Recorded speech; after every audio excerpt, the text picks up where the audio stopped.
had a lot going on for quite a while. And it makes many, many people, volunteers, volunteer leaders, sponsors, staff, program assistants, interns, all to keep a little association running and thriving. And so many of you are a part of that in one way or another. We're thrilled that you're here with us tonight. We're here thanks to Representative Don Fire of Virginia, who opened the doors to the Capitol Visitor Center. So we're glad to actually have his support. He's the recipient of our 2022 Arthur Johnson Leadership Award and has been a good champion of United Nations and international issues in Congress. Tonight's been shaped by our our Human Rights Committee, plus our staff, program assistants, and more. I want to actually do a special shout out to a young woman who is studying in California, who serves as our co-chair of the Human Rights Committee, Ingrid Vera, who cannot be here tonight. The exciting news is that she's just gotten acknowledgement that she will be entering the law school of one of our honorees tonight. I'm not going to divulge anymore. But she basically took what was happening and helped us move through our committee process. You'll hear more later as far as the committees, the Human Rights Committee.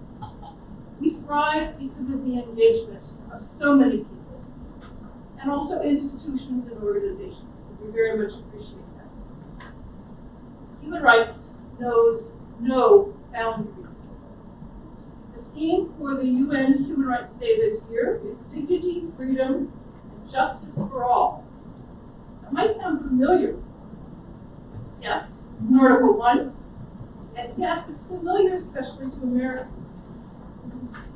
So we honor those tonight who absolutely have made an impact on human rights. They're in government, academia, and non-governmental organizations. They are visionaries who look beyond their own situation and experience to enhance the lives of others and the human rights. To take just a bit of a diversion, I'm going to tell you how often it's in fact young people that are at the forefront of human rights movements. I think about September 2022, Iran, Mahsa Amini, how in fact she was taken in by the morality police of Iran, taken to a re-education center for lessons in modesty, where she lost her life. She was a spark that has led to not just an Iranian movement, but in fact a global movement on behalf of women and girls and people of conscience. 1978, South Africa, Soweto to be precise. Hector Peterson was one of, in fact, thousands of students who walked out of school, fed up with the pressure from the South African government that all instruction would be in Afrikaans, even though their teachers often did not speak it and were not fluent. The students were calling for education in Xhosa and Zulu. Hector was a spark. And closest to me of recent, in looking just in a journey that I took during election week this year, 1963, Alabama. Yeah. Looking at racial hatred as well as in progress and potential for human progress. In May of 1963, thousands of foot soldiers, school children walked out of class. They were fed up with racism.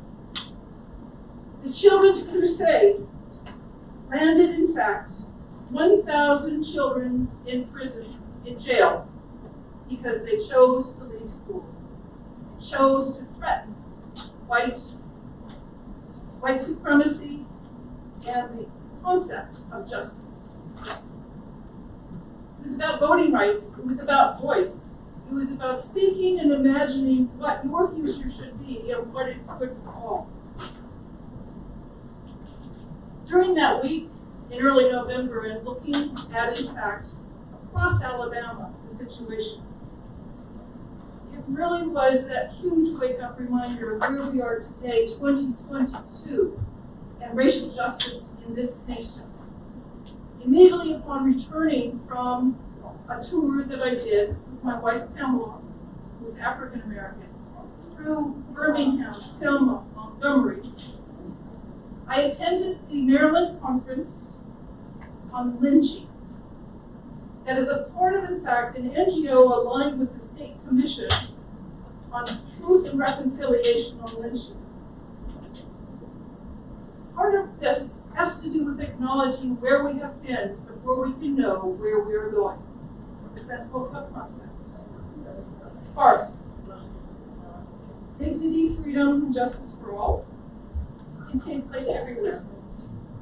You know, here in Congress this week was monumental for human rights. It, in fact, was coming back from the Senate for the House agreement on, in fact, the Respect for Marriage Act. Soon it will be signed by the President and will, in fact, embody in legal code, not just judicial code, the rights of people who are of different race and ethnicity, as those who may be of the same gender to marry. We are the Sparks. They're here in this room. And we are so glad that you can be with us as we recognize 4 luminaries tonight. And we'll begin with, in fact, hearing from Paula Bolin, our president and CEO, as she has led our staff and our organization so very well. Paula.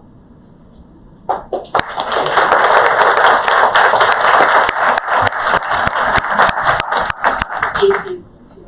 Thank you for your leadership at UNA-NCA and for your strong commitment to human rights. Good evening, everyone.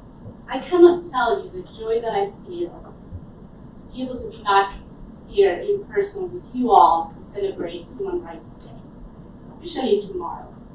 We had to celebrate virtually for the last 2 years. So thanks again to Congressman Heyer for allowing us to be in this room, and to all of our program sponsors. You've seen them on the screen earlier, and also in your program booklet, you'll see the names of our honorees, presenters, and all the sponsors, along with the QR code, which will take you to more details about the program, including bios, including wonderful interviews that the Human Rights Committee conducted with our honorees. We took into account the protection of our environment, so going a very long booklet to something that would be more friendly to the environment. So please visit our website to learn more. This year's Human Rights Day, as Jill mentioned, theme is Dignity, Freedom, and Justice for All. The Universal Declaration of Human Rights, which will be turning 75 years old next December, embodies a common language of our shared humanity, a unifying force at the heart of which lies human dignity and the duty of care with each other, we each owe to each other as human beings. It is the global blueprint for international, national, and local laws and policies. The Declaration is also a foundation of the 2030 Agenda for Sustainable Development, which promotes an economy that invests in human rights and works for everyone. Since the adoption of the Declaration back in 1948, human rights have been more guaranteed and recognized around the world, including improvements in the rights of women, children, young people, indigenous people to guard and maintain their land and culture, and the abolition of the death penalty in many countries. But the promise of the Declaration, the promise of dignity and equality in rights, has been under attack. The world is facing climate crisis, COVID-19 pandemic, increasing conflicts, economic instability, disinformation, racial injustice, and global setbacks on women's rights. People are frustrated and have lost trust with what's being seen as the inaction and irrelevance of governments and institutions in protecting human rights around the world. The principles of equality and non-discrimination are at the heart of human rights. This includes addressing and finding solutions for deep-rooted forms of discrimination that have affected the most vulnerable people in societies around the world. The principles set out in the Universal Declaration remain the key to realizing all human rights, civil, economic, cultural, social, and political, for all people everywhere. Injustice anywhere is a threat to justice anywhere. These words from Dr. King are a reminder that we all have a responsibility to take and stand for human rights. A responsibility that starts here at home, in our local communities. The UN Association stands for the rights of every member of our human family. Today and every day, we will continue to work for justice, equality, dignity, and human rights for all. Happy Human Rights Day, and thank you all for your participation and support. Let us now hear the messages from the UN Secretary General and the High Commissioner for Human Rights. Thank you.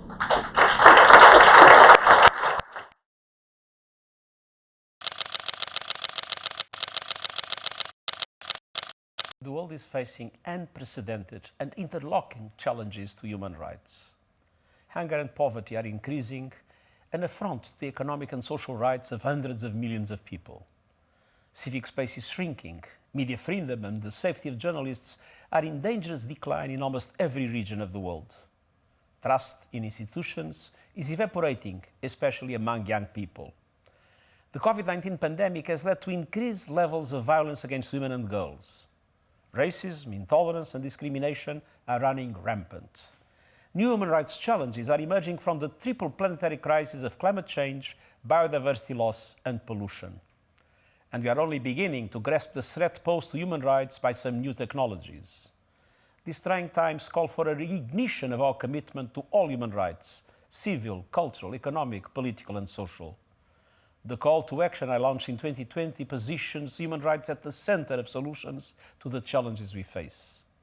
This vision is reflected in my report on our common agenda, which calls for a renewed social contract anchored in human rights.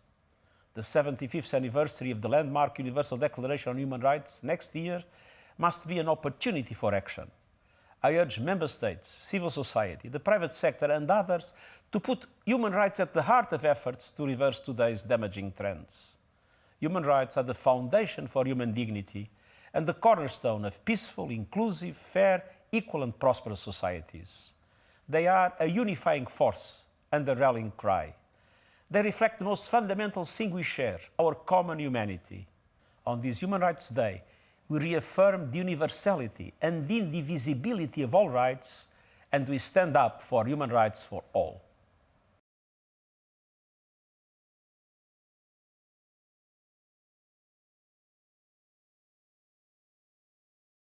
The Universal Declaration of Human Rights is a miraculous text.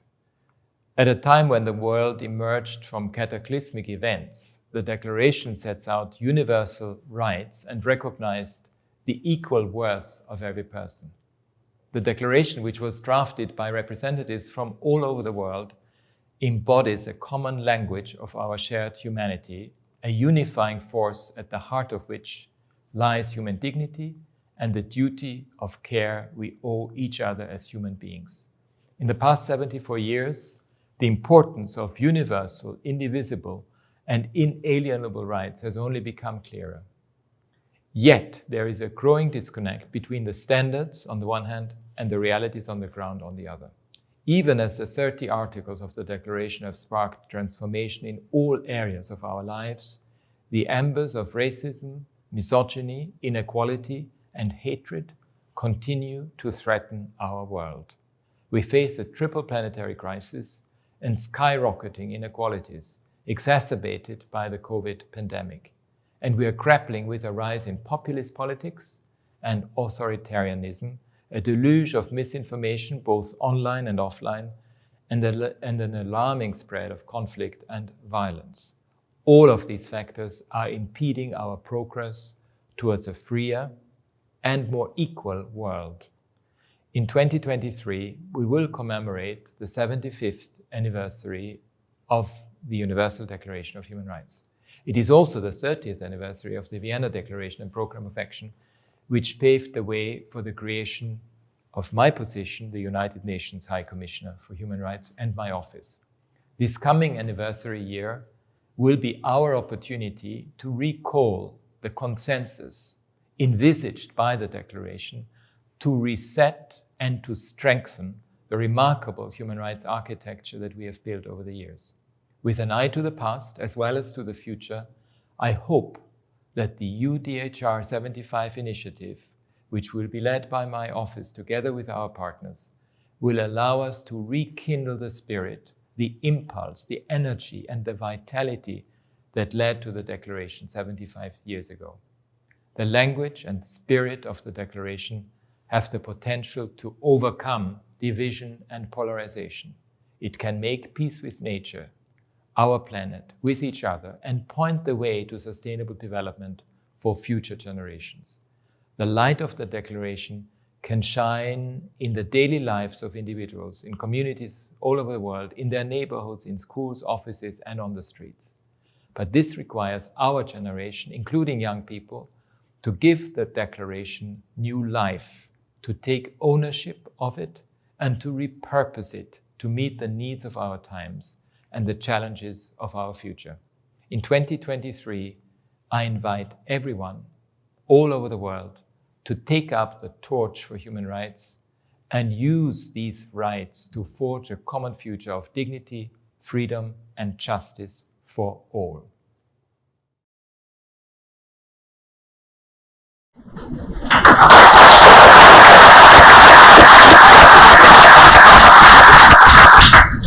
So let's get started. 4 honorees, 4 people who know them well, who will be speaking, and then we will hear from the honorees themselves. It's always exciting with the Human Rights Awards, where we have previous winners who are not really introducers. So I'm very excited to be able to have Dean Claudio Grossman with us, who is Dean Emeritus and the Raymond Geraldson Scholar for International and Humanitarian Law at American University, Washington College of Law, and also then has served as a special rapporteur for the United Nations also. Please come up and introduce to us your friend.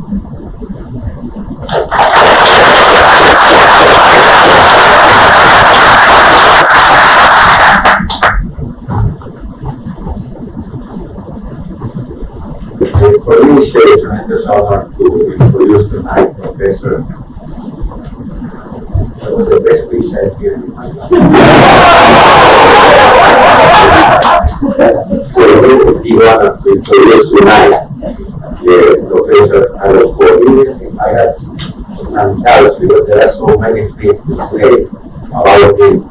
It's difficult to justice the things that we can mention.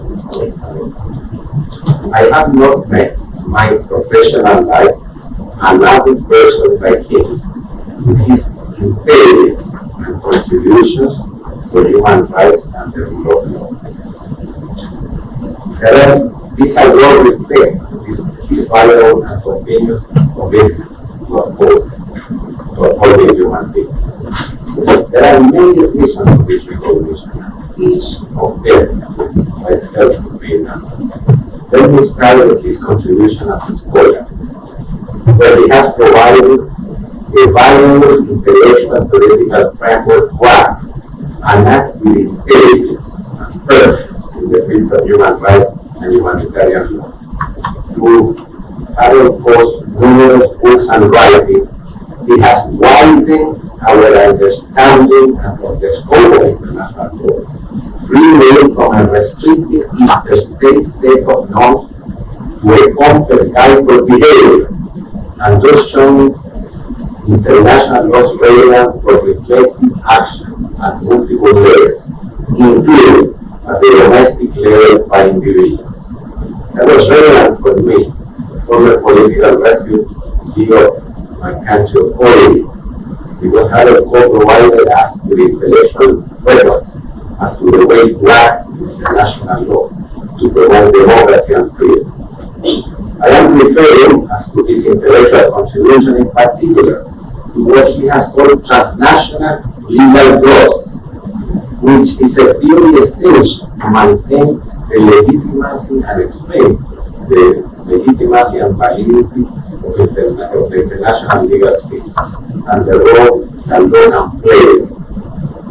In this system, in this theory, he strengthened and provided universality at the same time to that system, since concepts like liberty and privacy are not exclusively American constitutional ideas, but part and parcel of the global human rights movement. And today we saw the motto of the UN Call for Action 2023, and we can see the link with the values, the constitutional values of the United States. Harvard scholarship includes as an essential component democracy and human rights. Yes, when he said, and I quote him all the time in this line, that there are two means of human being, human rights and democracy. And one are both are essential to realize what we want to achieve in the world. The James humanitarian language embodies contemporary international law and by itself provides a message of hope for those who seek them. As this will not be enough, Professor Cole has brought also human rights in his public service as the legal advisor to the Department of State and as Assistant Secretary of the Department for Democracy, Human Rights and Labor Law. I personally recall many instances where the presence of Harold Cole and impacted all of us and more multiple people on earth. Let me mention one. When I was president of the American Commission on Human Rights, we were not accustomed to have access to the person in charge of the policy in terms of democracy and human rights in the country. And Harold Cole was that person. And he received us and not only he received us, he paid for the financial and brought to us something that is essential in his message. The ability to really follow and understand how we can promote values of beauty, knowing how the world is for the purposes of change. And that makes a tremendous difference and change the way in which we act. I wanted to finish my remarks because of the only dictatorship allowed here, the dictatorship of time. By saying that in the current situation of the world, it reminds me of the number that Gabriel Garcia Marquez said once. The passage of time has been so great. There are important issues like he mentioned the Ninth Symphony, from heart transplant, of whether to place because of imagination and because of beauty. I wish there were more people that I would go to provide that imagination and leadership with a tremendous sense of realism and integrity. I want to I congratulate the family and the UN capital to decide. Thank you very much.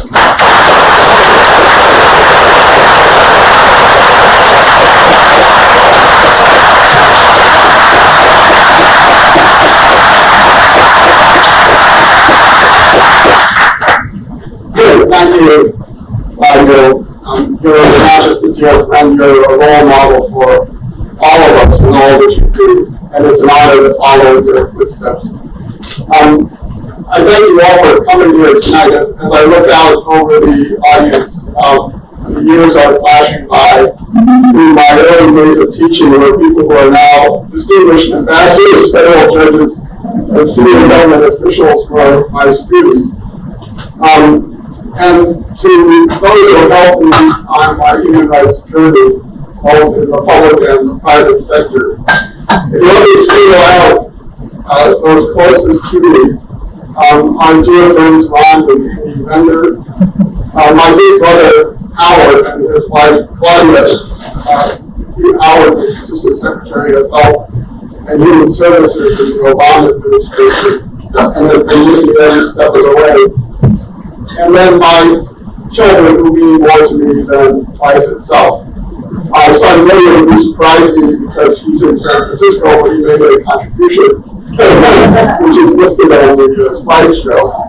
And his big sister Emily, who just this week moved to Washington to begin her own service in the government. As with everything in life, my greatest love goes to Christy, who I met here more than 40 years ago, who has, as a public interest lawyer, fought for human rights every single day that I've known her. All of you have been through everything with me. And whenever I felt low or afraid or overwhelmed, and there have been those days, you are the ones who got me through. No one does human rights alone, and any honor that comes to me belongs to you. The recipient of an award named after Louis B. Sohn is especially meaningful because Professor Sohn was my father's teacher and his doctoral advisor in international law.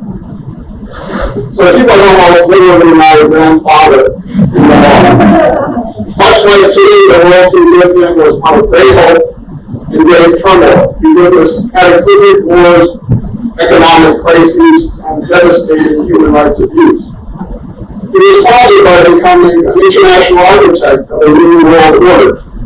And so our human rights and international law is our best hope to avoid the aggression and depression that had really brought us down in the 20th century. When Cold War realism followed, some people like to call Louis Sohn an idealist, as if he were foolish or naive. In college, I remember taking a lecture where he spoke passionately about the UN, with some openly snickered at his idealism.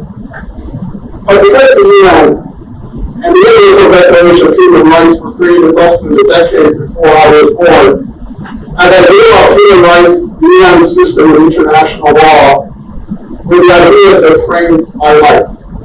When I was 5, my late father, Conrad Coe, was asked to be Korea's permanent representative to the UN, which had saved Korea during the Korean War.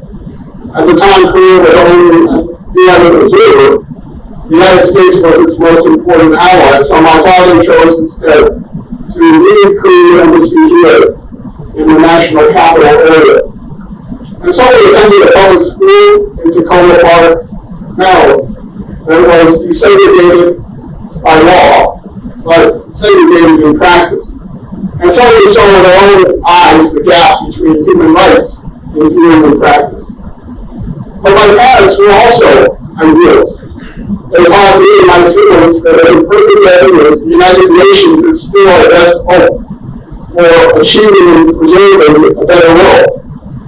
And so we visited the United Nations, we trick-or-treated for UNICEF, we participated as high school students in Model UN. Decades later, both my brother Howard and I had the honor to represent our country at UN meetings. I welcomed an ambassador to from a South Asian country, came up to me and said, "Last night I admired you." He said, "So your father was ambassador to the United States. Now you are ambassador from the United States. America is the only country in the world where that could happen. And that is why you are the greatest nation on earth." And another meeting in Beijing, which I attended with my late beloved boss, Alan Albright, when I was working at the State Department Human Rights Bureau with David Young and Paige Jabora, who are here today. One Chinese official said, "Unlike you Westerners, we Asians don't believe in universal human rights." So you just pointed at my face. You're wrong. Since then, I've been privileged to represent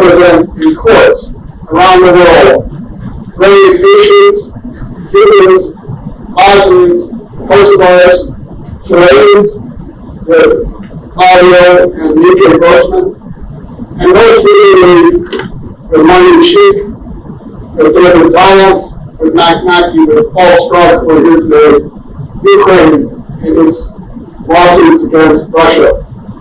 During 4 administrations, I've traveled to dozens of countries meeting with international lawyers and human rights defenders. And from those experiences, I have learned 3 things. First, as you just heard, the vision of human rights defended by the United Nations is under attack. The human rights system is being assaulted by cynics from both the left and the right. Populist authoritarians seek to undermine democracy in Brazil, France, Hungary, Italy, Poland, Turkey, the United Kingdom, Russia, and China. And right here in the United States, where just 1 year ago, and 1,000 feet from this place, a violent mob attacked this capital, trying to stop a peaceful, lawful transition of power. What this has taught me is human rights and democracy are fragile. And if we don't fight for them, they could so easily crumble. And second, our response must be to reaffirm that the fight for human rights is always worthwhile.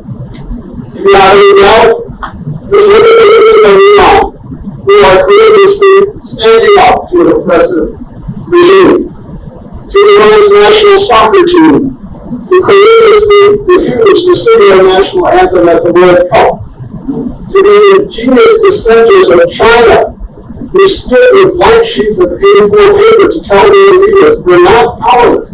You can't control our minds and you can't crush our spirit.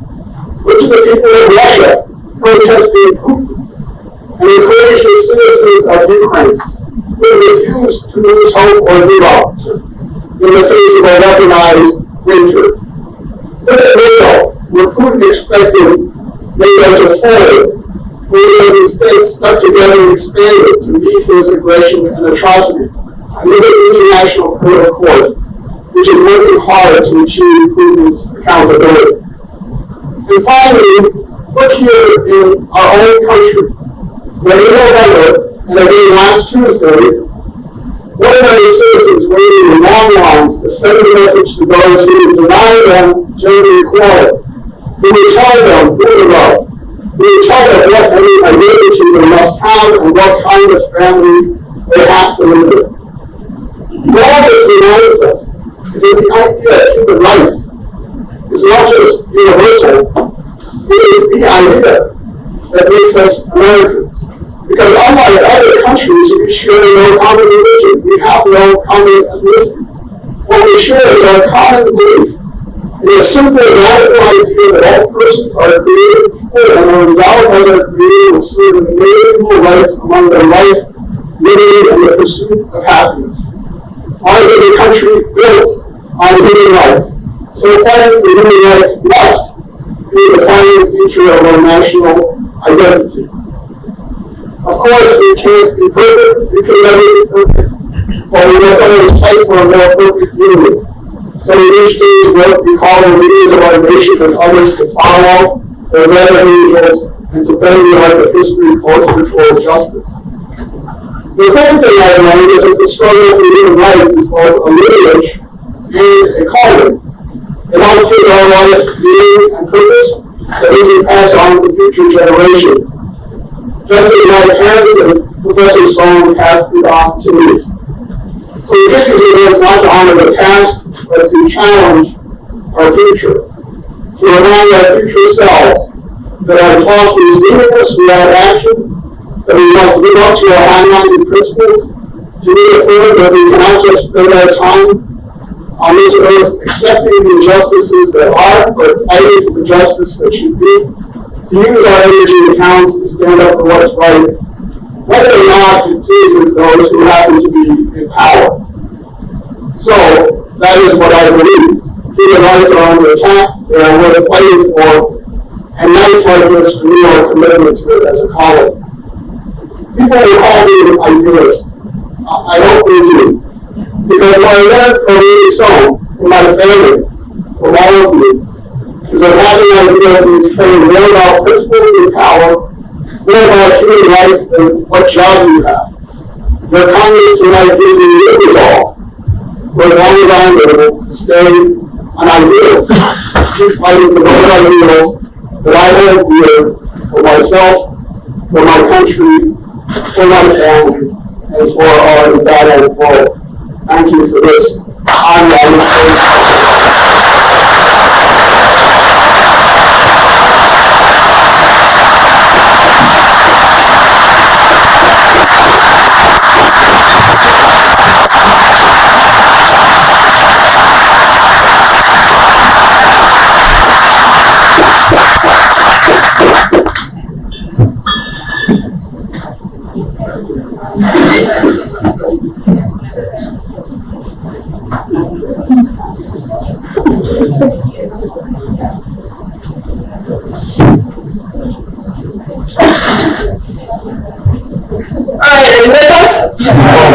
Let's go. Let's further to the here, particularly in this building.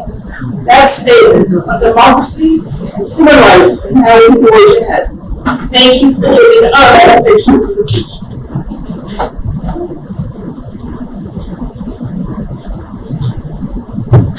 Human rights sometimes is looking at the systemic level, the highest levels of government, highest levels of judiciary, and sometimes it has to do with everyday communication and how, in fact, we are with people in our community, our neighbors, our friends, perhaps even young people we don't know.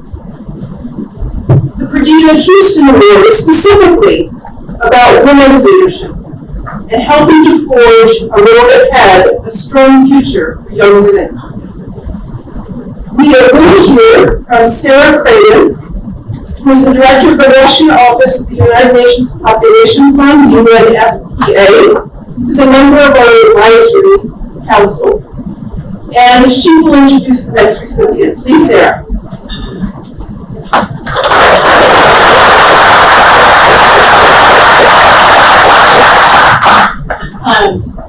can't tell you, I can't tell you what's happening.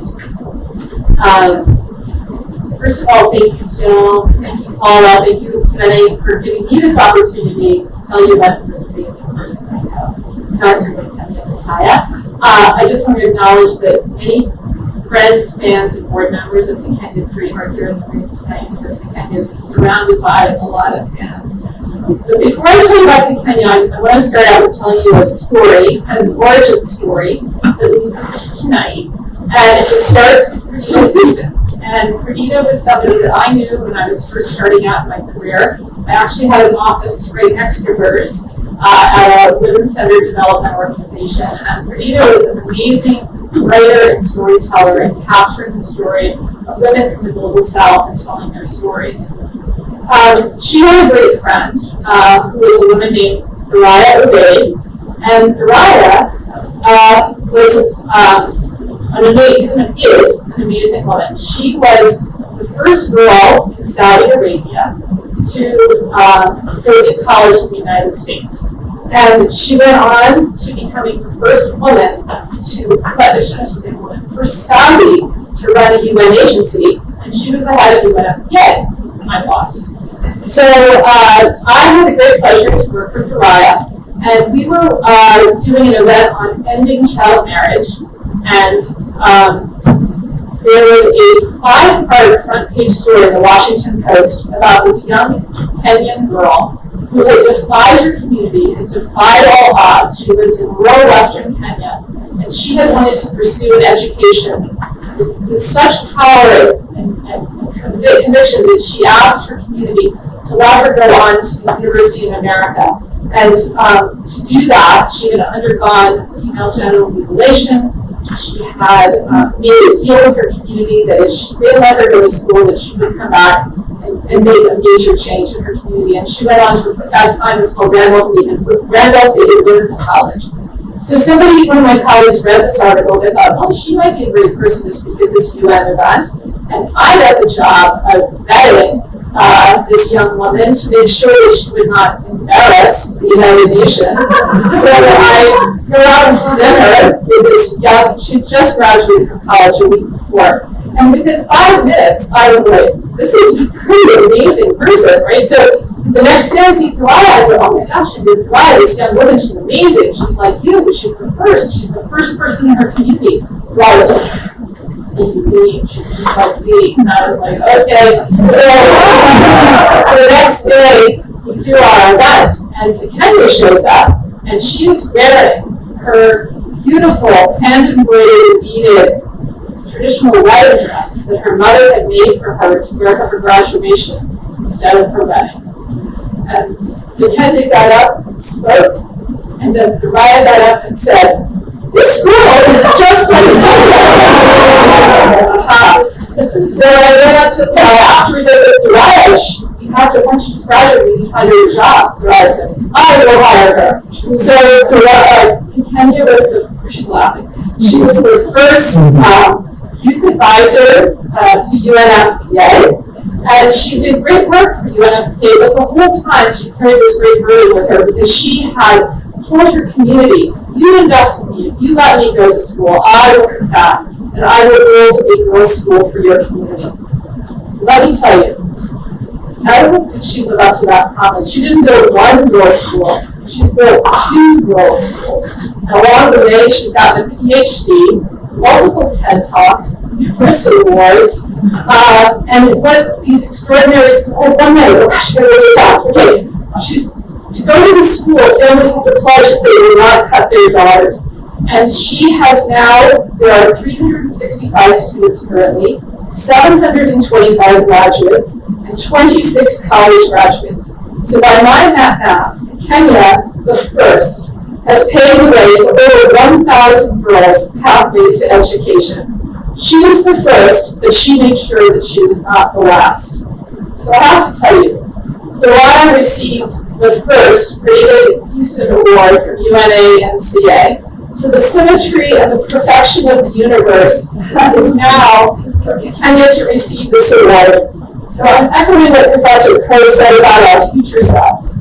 I hope to be here in 10 years when Kenya presents the next Pretty Little Weeks Award to one of her many college graduates. Kenya, you are truly an agent of change, and it is my deepest delight and honor to give you this award.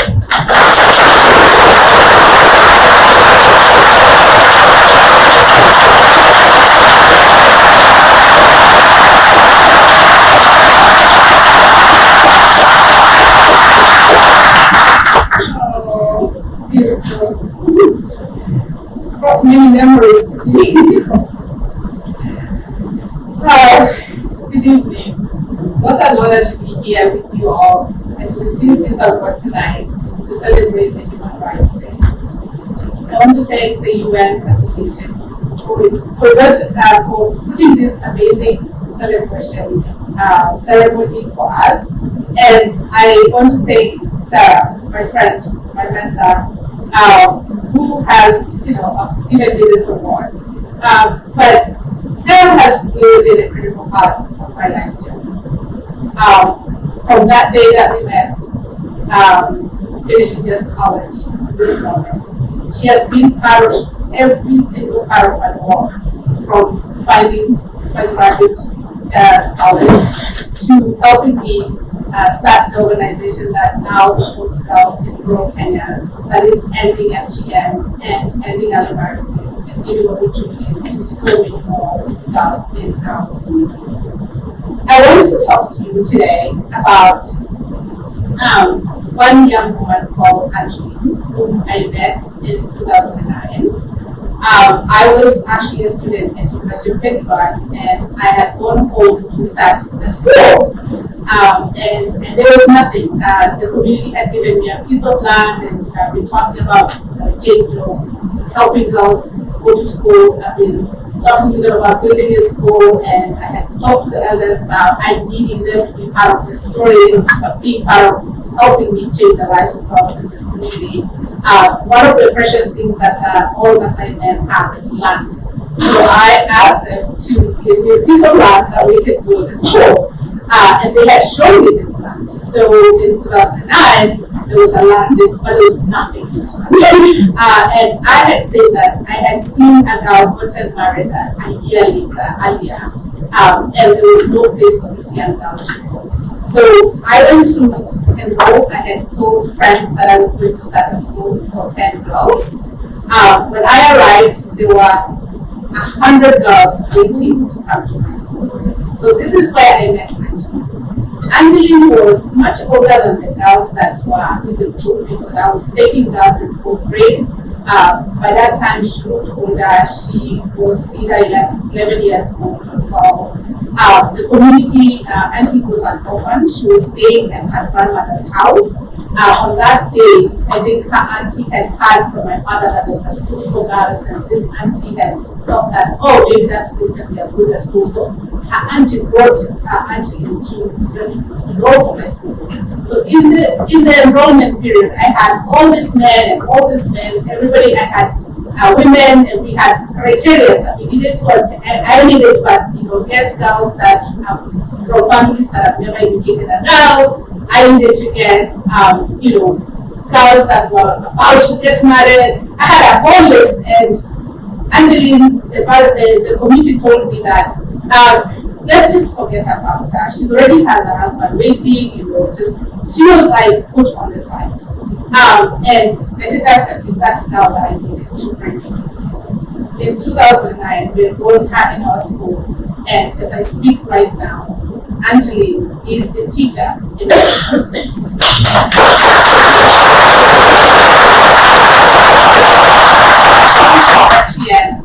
She chose couple as her side, and she was not forced into marriage. That's a change that started from just that one school. I did that because one of the things why we started Campaign Screen is that I was tired. I was tired of hearing stories of girls that are getting married. I was tired of hearing of girls that are, they're being forced into early marriages. I was tired of seeing women being abused. I was tired of just being immersed in a lot of pain that women go through and girls go through day in, day out. I was seeing this young girl that reminded my own story that I could have gotten married when I was young, but I got an education and I was in a much better place than most of the women. So I saw those girls and I say we are making a difference in their lives. I have been able to accomplish this because I know something that education is the key. Yes, it is a human right by itself, but it is the gateway to accessing so many other human rights that we have. If you are educated, so many more doors open for you, and I think all of us are here because we are educated, and that's why I chose to go for educating women and girls. What we have been able to do, beyond just building a school, is being able to empower boys, being able to empower fathers, being able to empower mothers, being able to create a community that is holistic, that is there to support a girl. Because a girl does not just exist by herself, she needs the community to empower her. So we've come together as a whole community to create a holistic program that every girl in our community can get access beyond the girls that are in our schools, but even the girls, their sisters, their cousins, and everybody that is beyond them, that they can get access to education. Truly, if you want to end child marriage, if you want to end some of these age-old traditions that have existed for generations, you must empower the whole community as you empower the girl. And that is the key for our success that Sarah has just shared about the over 1,000 girls that have moved through our education. I want to take this opportunity just to I'm really grateful for this award. Receiving an award in honor of someone or named after someone, Medina, who was a journalist, who was passionate about women's work, who worked in Africa and told the stories of women in these rural communities. It's quite an honor, and I'm really, I didn't know that I got the award, and just amazed that thank you so much, UNA, for really recognizing our work. I'm receiving this award, not for me, but on behalf of all of us. beyond what they can do. I mean, these girls are dedicated, they are passionate, they are driven, I look at them and I look at a beautiful, bright future that is ahead of us because we're empowering these girls, we're giving them the resources, we're opening doors for them, we are telling them that they can rise beyond what the community think about them. We are enabling them to just rise and change the world. And that is why these young women, they're the ones that are making me get up every day. They're the ones that are making me hopeful about the future that we can actually create for all the communities that we are here for. And all this would not be possible, of course, without support from so many people. So many people. I have our own village that, of course, Sarah has been able to open a whole village for me here in Washington, D.C. and beyond. But I have met amazing people who have stood with me, walked with me, funded our organization, given generously, visited us, told our story. And that's how we're really making an impact. And I think that for organizations like UN Association and a small organization like the Kenya's Dream, we can't do this work without your support. And I want to just acknowledge you for being here today, for supporting us, for supporting the future, because we are at the front line maybe, but all of us, we are a trend that is making the change in the world. And the future is just beautiful because we are all working together to create a better world for all of us. Thank you.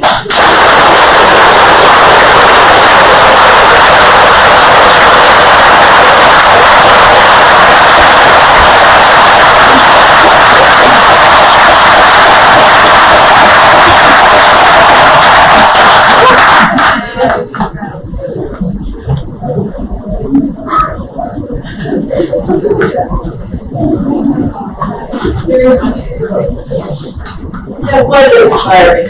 Thank you so much. And as you heard, these little sparks of experiences that happened early on that helped them build and build for Shutdown. We have an opportunity now to not to hear from one of our recipients, but to hear from, in fact, someone who is a spark, who's on a growth trajectory that's quite phenomenal. And as I was talking to Paola Bowen recently about this young woman, who I admire greatly, she's a high school senior, Paola said, oh, we need to hear from her. So please let me introduce to you Ms. Benita Besa, who is a high school senior at Wild Lake High School in Howard County, Maryland. Please,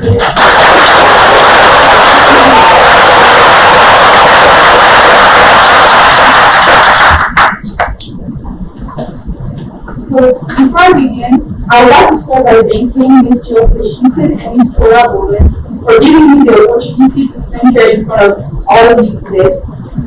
I would also like to congratulate all of the 2022 Human Rights Award recipients. Thank you for the impact you have made on the lives of so many individuals.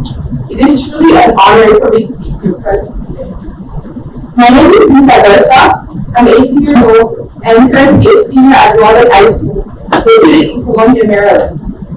For the first 13 years of my life, I lived in the Democratic Republic of Congo. I love everything about living in Congo, like culture, heritage, and I enjoy being surrounded by my family and friends. However, life in Congo became more challenging as the years went by due to financial challenges and political instability.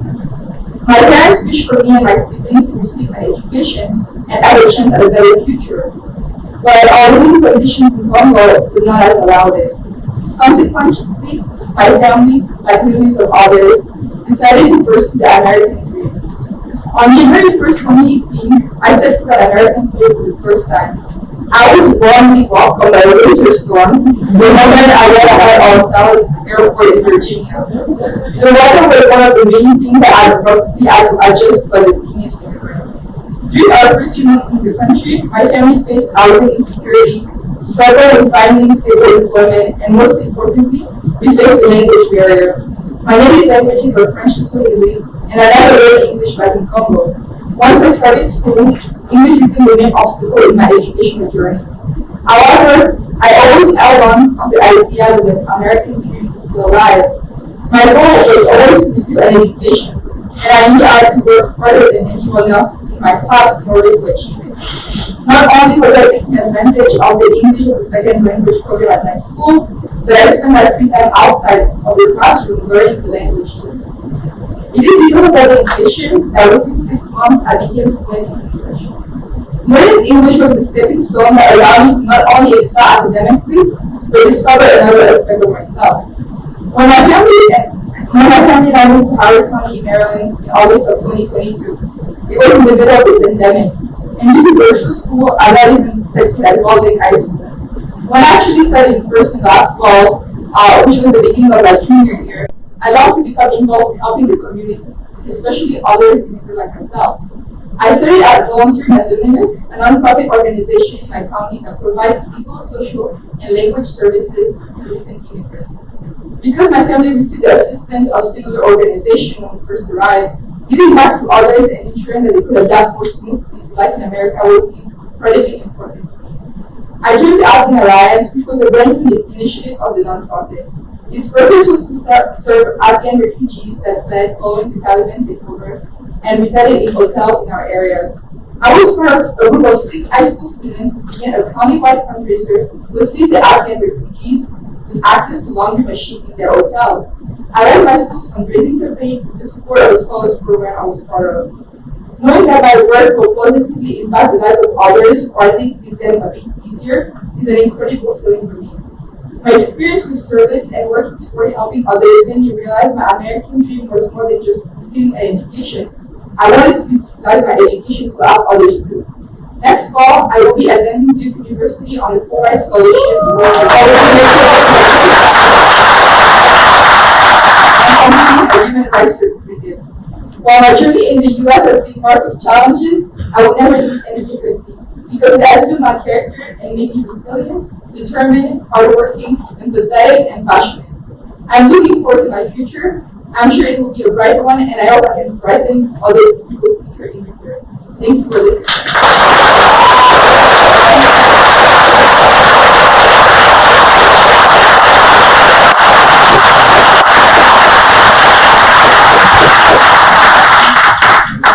Anita, obviously you're here today based on so much of that hard work and vision and thoughts of others in the process. So thank you and continue on your incredible, inspiring journey. The next award is the F. Allen Tex Harris Award for Diplomacy. Tex served within the U.S. State Department, long, illustrious career, truly speaking out on behalf of human rights. We're very pleased again that a former recipient of this award will be the one who will introduce them the honoree of tonight. So Ambassador Keith Harper, who is the chair of the Native American Law Practice at Jenner and Block. We're so glad that you're here this evening, and please tell us what you know about Jason Knapp.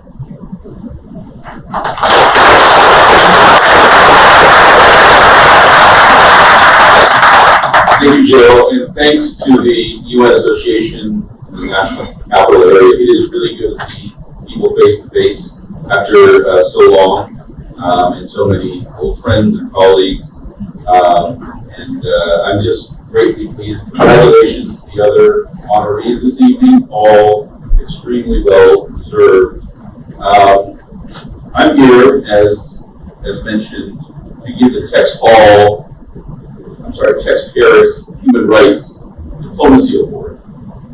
And the person I'm going to talk about is named Jason Knapp, who was a career Foreign Service officer in the State Department. I first came across Jason when we were filling the seat for the Deputy Permanent Representative slot for the Human Rights Council in Geneva, Switzerland.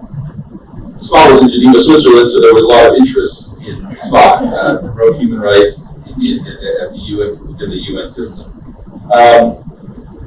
And so I was looking for some specific qualities in reviewing the many applicants. Obviously, a demonstrated excellence in diplomatic skills, but this is the State Department, so there's a lot of that.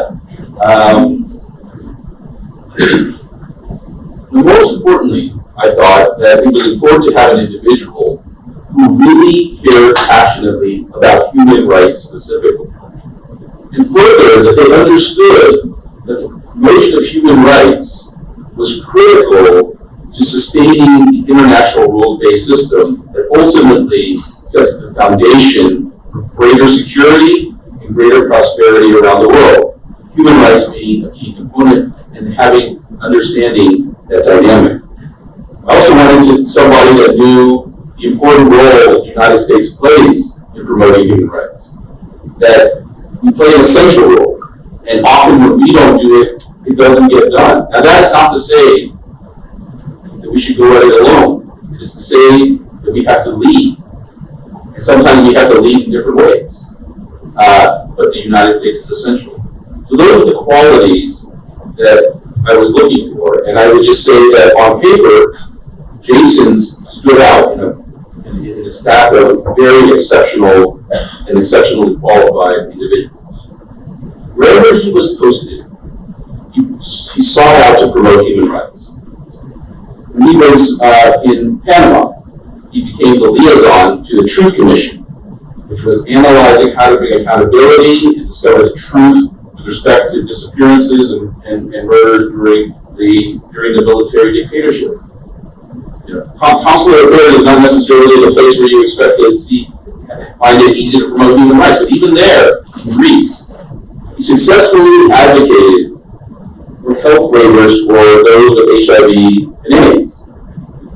In Costa Rica, he worked to promote indigenous rights and corporate responsibility, being a key player in bringing together non-governmental organizations, victims of abuses, and corporate entities to improve their record over time. So it's not a surprise that when Jason was posted in Argentina, he became the labor and human rights attaché in Buenos Aires. He was the main investigator in country that led to the human rights report that is done every year by the Democracy, Rights, and Labor Bureau of the State Department. When I interviewed Jason, it was clear that he had a deep knowledge of human rights. He described what he saw as why he was excited about this particular position as the Deputy Permanent Representative at the Human Rights Council. And what he described was the importance of the multilateral human rights system in advancing human rights and the United States leadership within that system, recognizing, of course, all the flaws of that system.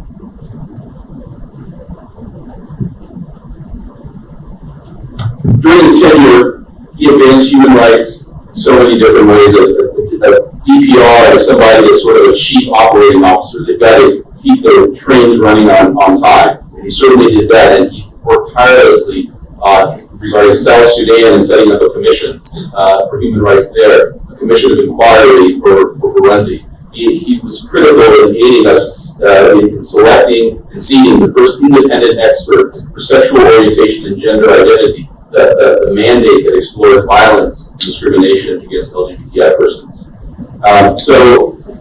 In so many different ways, when he was at UN, he promoted human rights, engagement with indigenous peoples, fighting and combating discrimination against women and girls. We live in a world where the international rules-based order is under constant challenge. The multilateral human rights system is under constant challenge as well. There are those who would like to define human rights as subservient to national sovereignty, which would, of course, pulverize the whole notion of universal rights. The Tex Harris Award is intended to recognize dedicated men and women who, through diplomacy, dedicate themselves to facing these challenges steadfastly and head-on. And that is the reason Jason Mack is an inspired selection for this award. So it is a great honor to honor and present Jason Mack with the 2022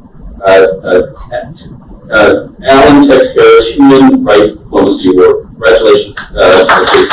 Thank you, Ambassador Harper, not only for your very kind introduction, but also for the indelible impact you've had on my professional path when you selected me to become your deputy to the Human Rights Council. And thank you to the UN Association of the National Capital Area for the Tex Harris Diplomacy Award. I'm sorry I can't join you in person, and I'm incredibly honored to receive this award named after a legendary figure in the Foreign Service. I had the good fortune to follow in Tex's footsteps at U.S. Embassy Buenos Aires 30 years after he served in that wonderful country.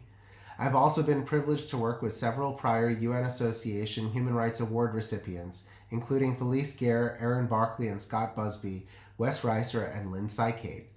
Now you may be wondering why I'm talking about those I followed. I mention them because the work of upholding human rights is truly a collective effort in which we all share responsibility.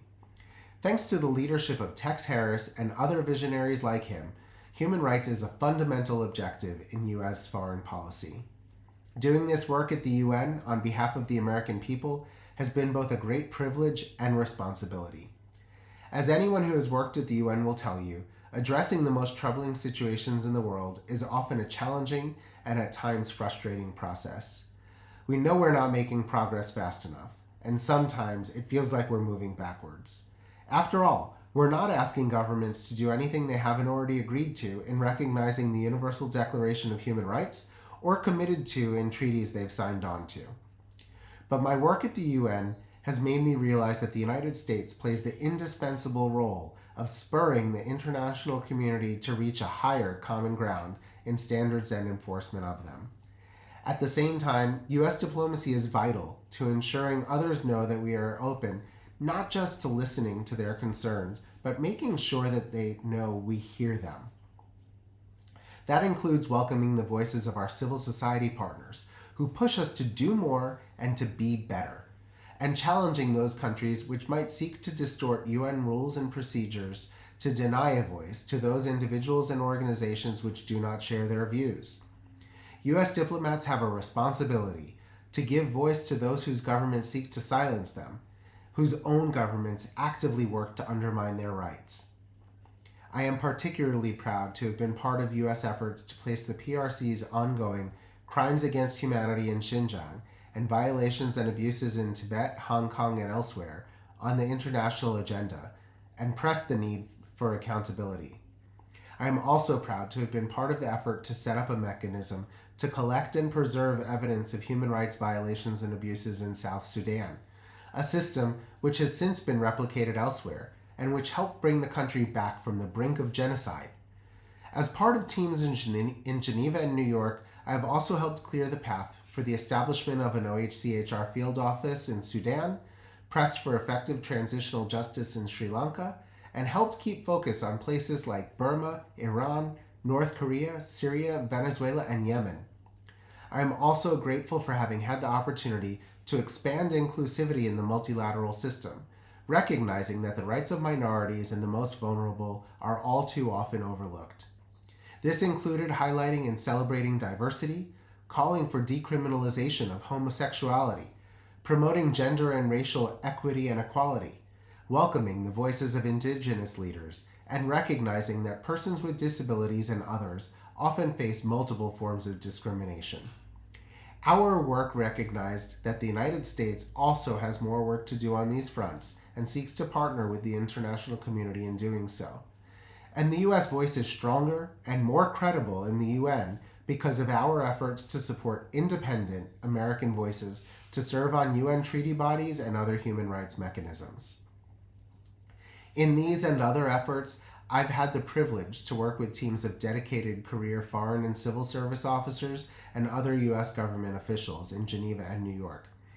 It's a long list, so I'll try to be quick, but would like to recognize from Geneva Ambassador Harper, Tessa Bashu, Charles Bentley, Jay Bischoff, Jessica Carl, Mark Caser, Elias Elsula, Vivian Ecke, Sean Garcia, Kate Garov, Michael Higgins, Sheila Leonard, Ian McKay, Holly Moore, Anna Palladino, Michelle Roubaix, David Sullivan, and Kevin Whelan. And from New York, Courtney Nemrov, Sophia Korach, Mordika Simpson, Tony Bonville, Kara Eric, Dan Fogarty, Joanne Kessler, Tom Labey, Danny Maniscalco, Jesse Walter, Nick Hill, Mark Simonoff, Kelly Razuk, Lori Phipps, and Ambassador Carty, Ambassador Kraft, Ambassador Curry, Ambassador Millard, Ambassador Mills, and Ambassador Thomas Greenfield, as well as our excellent area advisors and TDY staff. I also want to recognize the incredible teamwork with Washington-based offices led by the Troika of States Bureaus of Democracy, Human Rights and Labor, International Organization Affairs, and Legal Affairs. And I also want to recognize the important work of our dedicated UN colleagues, our courageous civil society partners, and our foreign diplomatic colleagues who all work diligently to protect and promote human rights. Finally, I would like to thank my family who have consistently supported me throughout my career, encouraging me through difficult times. My parents, who taught me from an early age to stand up for what is right, even if it isn't popular or easy, to use my voice for good, and that everyone has a responsibility to leave this world a better place than how they found it. My brother, who showed me that service comes in different packages, his in the medical field where he demonstrates incredible compassion to patients, leaving a lasting impact on the lives of those he treats. My grandmother, who underscored that so much in achieving things in life is due to a sense of purpose and persistence. And my loving husband and partner in life, Pablo, who has not only put up with my long hours, he has bolstered my spirit and kept me focused on what is important in life and helped me to understand the positive impact we can have on our broader communities. And with that important reminder, thank you again to the UN Association for your work, and to all those gathered here today for the contributions you make in promoting and protecting human rights from wherever you may sit. Thank you. I think that his video message, how many names did he name? 52? 69, I'm not sure. But it really reinforced what we heard also then from Dr. Cohn and Dr. Natalia. This is not, human rights work is not the individual making it on your own. It's in fact working in conjunction with other people. So with that, the final award is the Emerging Leaders Award. And in fact, we have two Mr. Lus who are going to present our awardee. I would like to ask for Thomas Lu, who's an analyst with Accenture, and Nathan Lu, strategy consultant with Booz Allen Hamilton, to come forward. They are former students of our recipient of the award, sort of both. Please, come on up.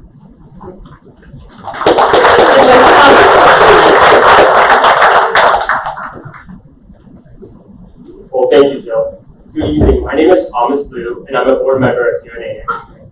I'm so glad to be back at the U.S. Capitol and in person with everyone tonight. When Paul asked me to introduce this year's Emerging Leaders Award winner, Dr. Kidibokile Zogbo, of my alma mater, William & Mary, I thought it would be more appropriate for one of her own students to be the guest of honor. So earlier this year, when Ed Elmendorf asked me to rally nominations for the Human Rights Award, I thought Dr. Zogbo was, the perfect candidate. And thus, I asked my friend here, Nathan, though not related, and a student of William & Mary's International Justice Lab, to work with his lab mates to do the honor of submitting this nomination. And so only a few months back, when both of us were still in college, when I was preparing to graduate and, having a bit of fun, Nathan, along with Dr. Zogbo and the IGL team, were publishing on the Washington Post, Foreign Policy, amongst other media channels, like crazy. And in a good way now. Now, just like me, Nathan has a young professional job and is a management consultant at Booz Allen Hamilton. I'm not sure if it's more fun to be publishing, twice a weekly, or being a management consultant. I guess you can tell everyone, Nathan. But that all being said, let me introduce my dear friend Nathan Liu to the stage to give tonight's awardee a proper introduction. Nathan.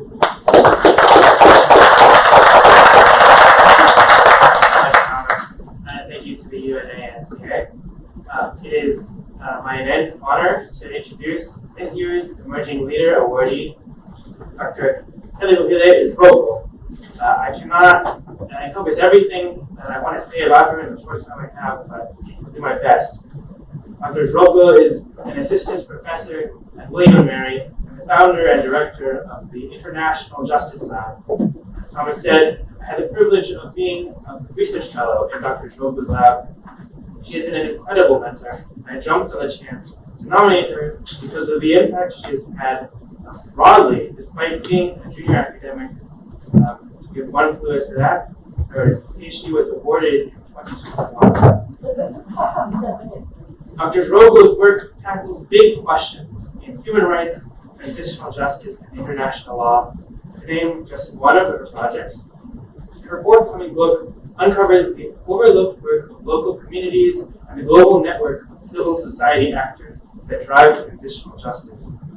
This research has already won numerous awards, including the Best Dissertation in 2022 for human rights from both the International Studies Association and the American Political Science Association. I had a small role in collecting data for that project, immersing myself in reports from small NGOs in Timor-Leste to find information about their advocacy.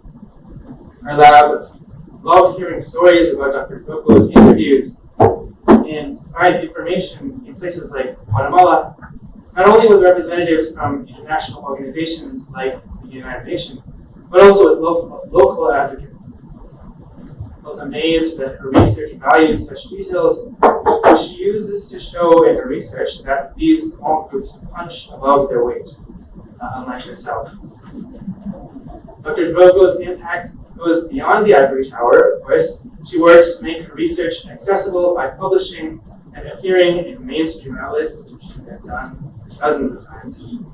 As an editorial board member of the Journal of Human Rights, she has broadened the impact of that outlet through social media.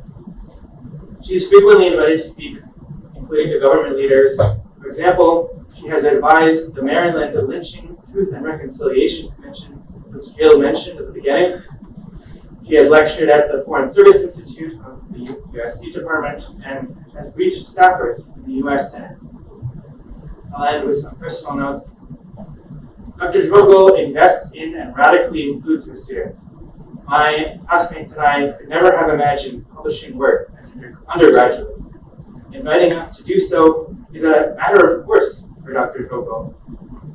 Because of her, my writing has appeared in big name outlets, and my lab mates have published peer-reviewed articles. My lab mate Joha Siddiqui puts it this way, quote, "As a woman of color myself, having Professor Rogo as a mentor and role model has helped me gain self-confidence. She makes me feel heard and motivated and valued to continue this work." End quote. When preparing these remarks, I reached out to ask my lab mates, and we all agreed. Dr. Rogo has taught us so much, everything from research methods to navigating academia, perhaps even more important, she has taught us lessons such as these. Build up others, don't wait for someone else to give you a title. Give credit to and celebrate underrepresented voices. Of course, say yes to free food. On behalf of all of the lab and the people that you have impacted, thank you, Professor Rogo, for these and other lessons. Congratulations on this award, and I look forward to seeing what you have in store for us next.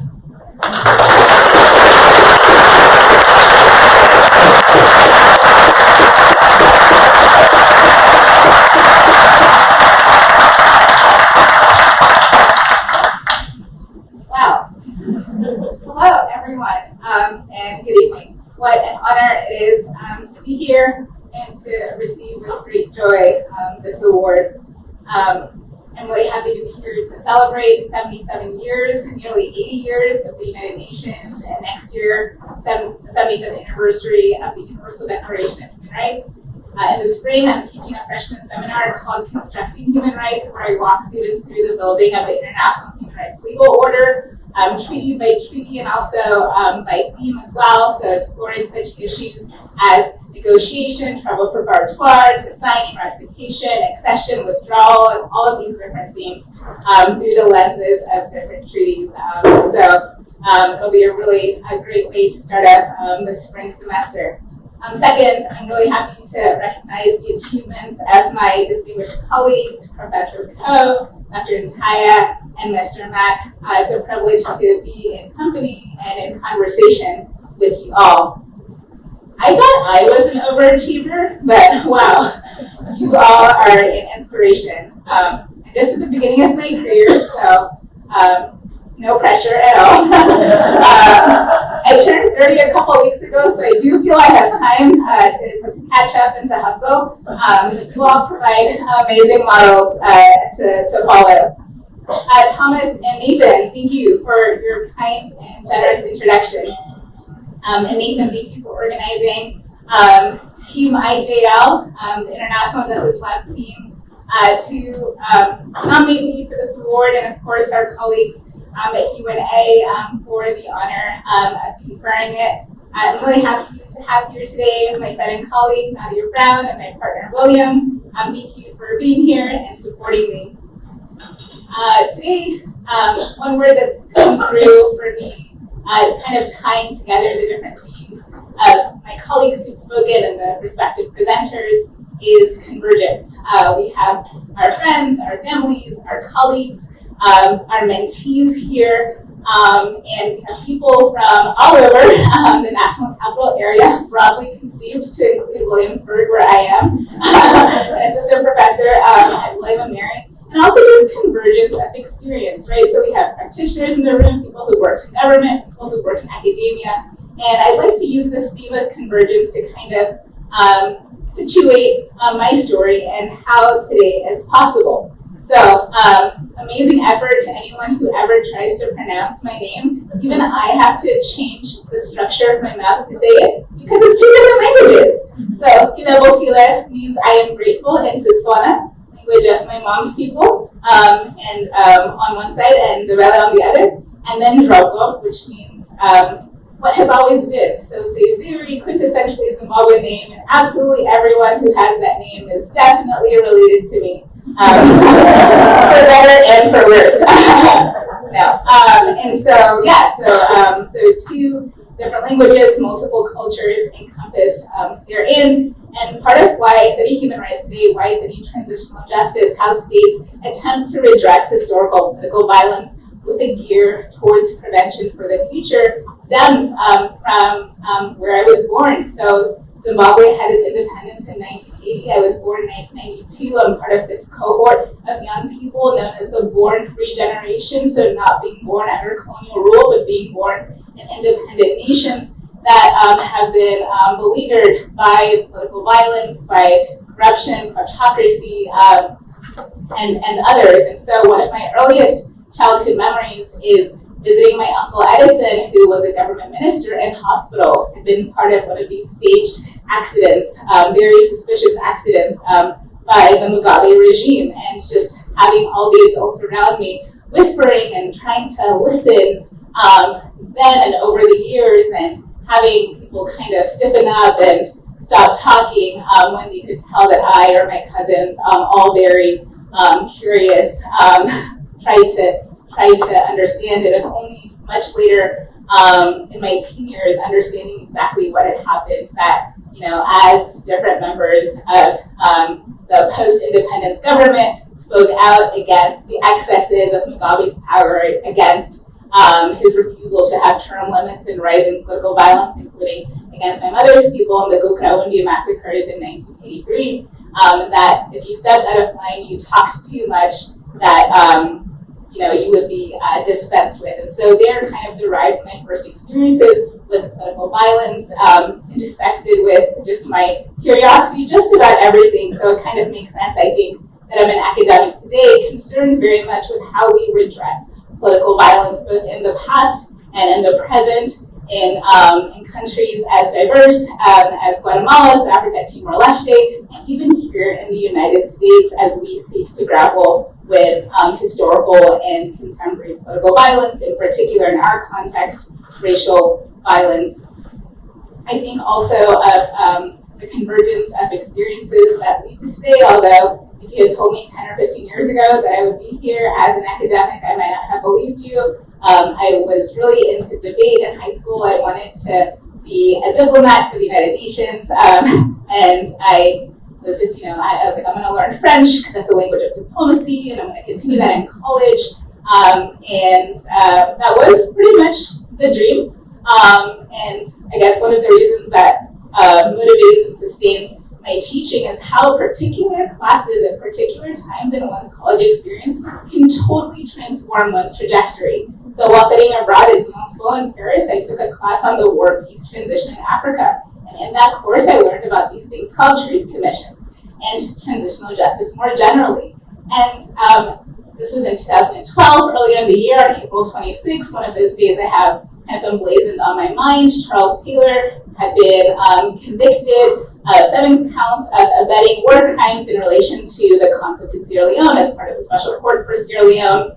A couple months later, I had met Lima Bowie, who was one of the women civil society actors that had helped bring the RUF and the government of Sierra Leone to the peace table, where they negotiated, among other things, trials and the later special, and later the Truth and Reconciliation Commission. And so I was trying to kind of piece all of these things together. What does Charles Taylor's successful prosecution mean for international justice, and what does it mean for people not only in Sierra Leone but also in Liberia, where he had been leader? And is this enough? And this was around the time when I was shifting to a law school trajectory, and just became a little bit disenchanted about what I could do as an attorney, and also just the limits of international justice, the limits of courts, which I value tremendously. But I became very engaged with these non-retributive, truth-seeking processes that had within their remit a wider ambition to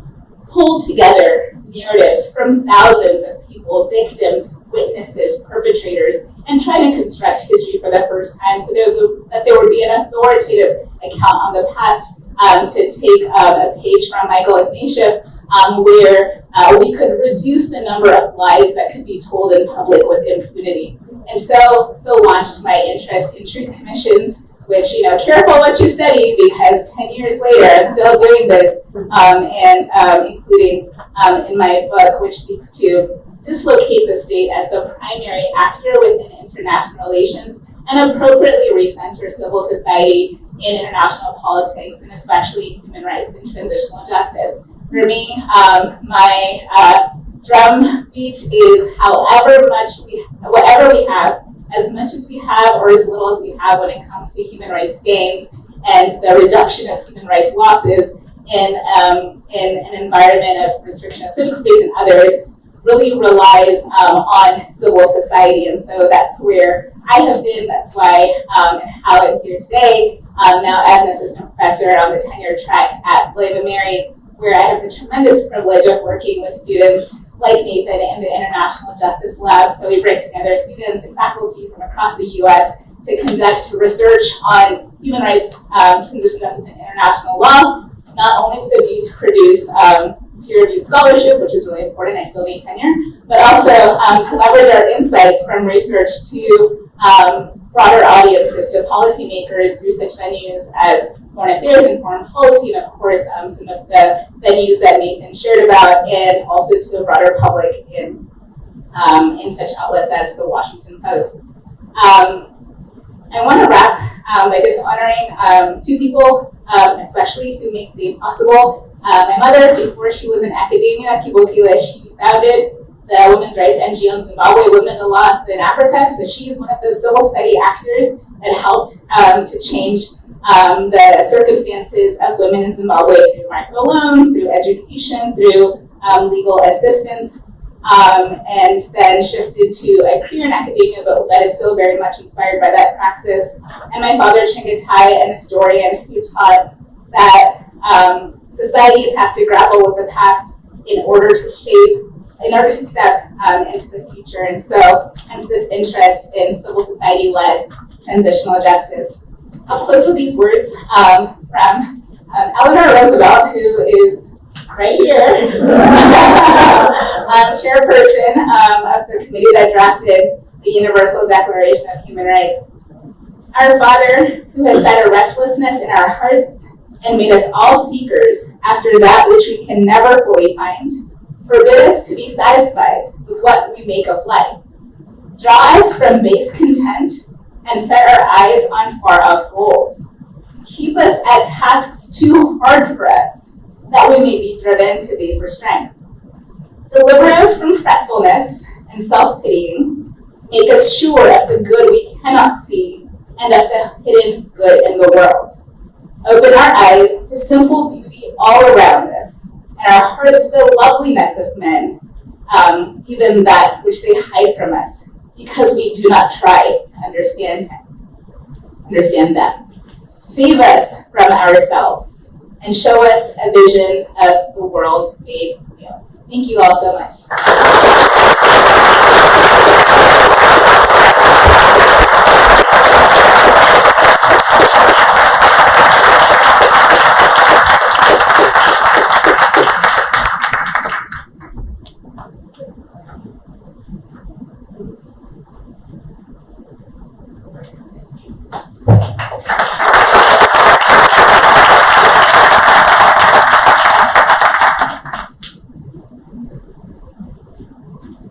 Thank you, Senator Healy, for lifting up civil society and that whole piece of collectively. We all have so much to do. Sparks work together to make a difference. With that, I would like to welcome Dr. Leila Hanafi, who is from the UNA-NCA board. She is our chair of Human Rights and also International Law Committee. She'll have the closing words. Please welcome.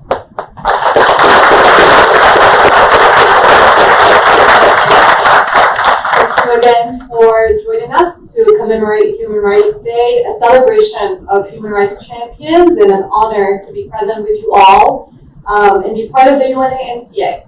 And there's really not much left to say following this dynamic group, but to invite you to converge our efforts and join our diverse committees at the UNA-NCA, including our Human Rights Committee and International Law Committee, to mobilize more support to promote the respect for the rights enshrined in the UN Universal Declaration of Human Rights, really a guidepost for our collective actions. So allow me just to say that our Human Rights Committee, for example, advocates for strong human rights protections, specifically those outlined in the Declaration. Our volunteers in the committee strive to educate, engage, and lead the community in creating conversations, meaningful conversations about these issues and inspire action. And here, I would like to acknowledge some of our devoted members present with us in the room, Ed Elmendorf and Med Akima.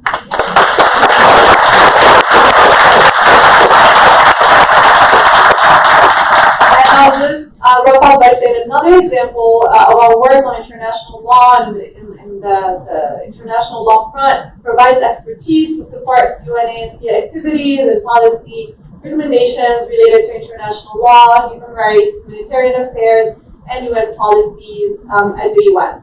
So our activities, if you join us, include educational programs, publications, special projects, and of course, networking and outreach. So we hope that those of you who are not yet members or who are not part of the committees could maybe consider joining us today and join this inspiring group of people. So thank you so much.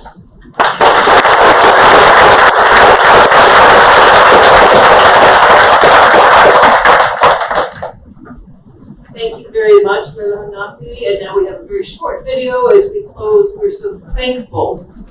Thank you. Today, we are faced with numerous difficult challenges.